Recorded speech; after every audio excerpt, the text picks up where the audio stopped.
Dans le cimetière du village de Yargalma, des dizaines de tombes d'enfants morts empoisonnés au plomb. Aboubacar a ainsi perdu 4 nièces et neveux ces derniers mois.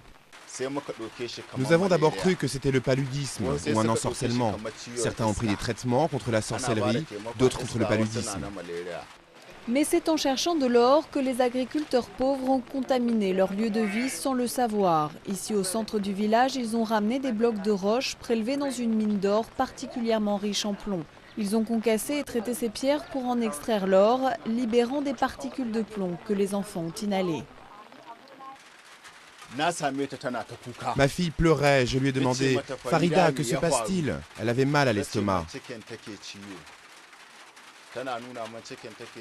Au bout de 2 jours, elle s'est mise à trembler, à avoir des convulsions.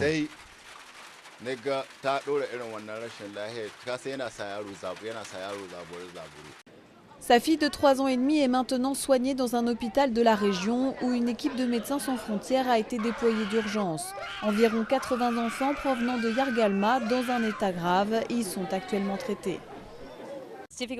Il est difficile de dire à ce stade si certains des troubles neurologiques que nous avons constatés seront permanents, mais il y a des cas graves et l'on peut imaginer que certains d'entre eux souffriront à l'avenir de handicaps de degrés variés.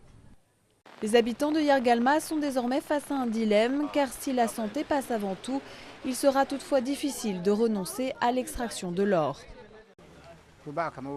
Ici, il n'y a aucune autre activité qui nous permet de gagner autant d'argent.